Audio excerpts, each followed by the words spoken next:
What's going on? Hey, loves. I want to talk about being careful who you let have access to you. It's very important because a lot of this may end up having you feeling isolated. Now, think about this. There's plenty of times we're in a crowd of people, knowing a lot of people, but don't you still feel alone? You know that emptiness? Mainly that emptiness is you not need to be around them. You need to elevate yourself to a whole nother realm.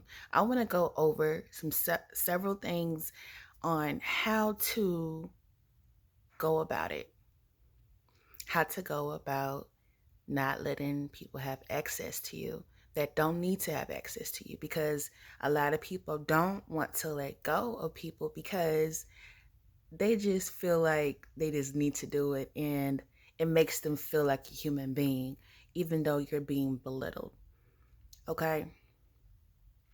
And this is really a self-care thing. Now, if you need a self-care course, Tony Gaskins has a free self-care course, TonyGaskinsAcademy.com. If you need to go in there, it's free. It's a self-love 10-step course. If you need to go in there, go ahead and view that. And I'm sorry, my allergies. I know I talk about my allergies a lot. It is, I've been going outside because of my dog, so I've been turning red a little bit and being stubborn.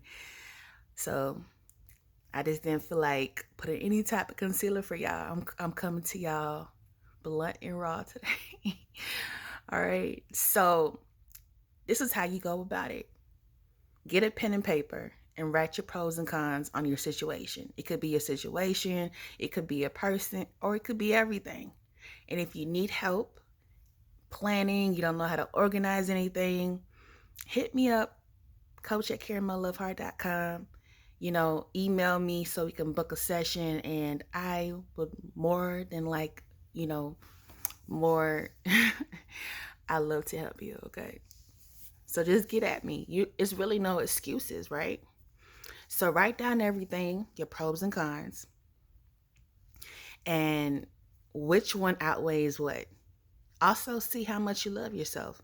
Because if you love yourself, there's a lot of things you won't tolerate. And I understand, depending on how you grew up and how you were raised, there's certain norms. But if I tell you how I grew up and how I was raised and how I am today, it's completely different. It's completely different. If anything, I wanted to be better than what I was going through. I didn't want to be a statistic in a lot of senses, because based on what I was going through, what was happening to me, I should be a statistic in a lot of ways. In a lot of ways, I almost became that, you know. And the thing is, you need to be careful who you're around, because people subconsciously judge. And that's everyone. Everyone in their mind is going to have an opinion. Everyone's going to have a thought. But know that it doesn't pay any bills. Okay? Keep that as a reminder. That can be 0 or 1. So let's go to a real theory and something that's really a staple. So 1, love yourself. Find things that you love about yourself. And if you can't find anything, try to find something. Because if you can't figure out what you like about yourself, you definitely don't need to talk to anybody, because they're not going to help you define you. You have to define yourself. It's a self-love thing. And that's why we have coaches. That's why we have counselors. That's why we have mentors, therapists. We have all these people to assist. So it's really no excuses. 1, 2. After you write down everything, you need to go ahead and elevate yourself. 3, I say cleanse.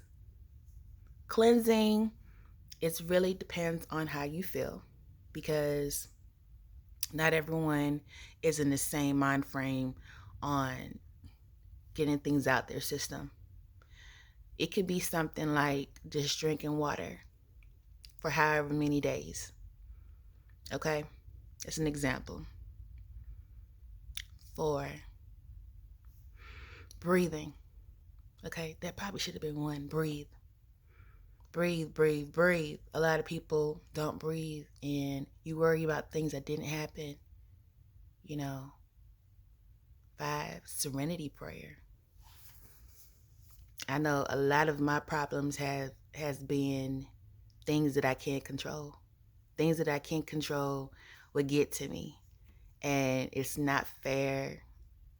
I shouldn't be like that, but it's some childhood upbringings that come back into place, and we're human. Just because we help others does not mean we don't go through our own things. So many times we need to focus on ourselves. And it's okay to focus on yourself. Even if you have kids, it's okay. Even if you're married, it's okay. Even if you're one of the top people in whatever organization you're in, it's okay. And that's the problem. A lot of people don't give themselves some time, give themselves that time they need. And if you don't give yourself that time, you're going to fall apart. You're going to go crazy. And your mind is going to go places it shouldn't go. Okay? And we don't want that. We definitely do not want that. So please remember, you have to be careful with yourself, with your mind. Mind over matter. Be careful what you eat. Be careful what you drink, the things you listen to, the things you see, and the words that come out your mouth. Because we bring life into ourselves. I'm not going to say everything I eat is healthy. I'm not going to say everything I watch is healthy. I am changing the words I use, but sometimes I slip up. The thing is, you only fail when you stop trying, okay? You have to keep going. All right, I may make a part 2 to this. I'm not quite sure. But listen, I want you to continue holding on. And I know I say this a lot, but you have to let go and let God. Letting go and let God is not easy. I'm not saying it is easy. I'm not saying it's supposed to be easy. What I'm trying to say is, to get far in this life, you have to. You have to. All right. And in the comments, let me know something that you want to work on, or that you're working on, or something that you have worked on in the past and you have been successful. Put it in the comments for me. Thumbs up if you was ready. Put your notifications on. Subscribe if you have not subscribed yet. And we will talk later. Bye, you guys.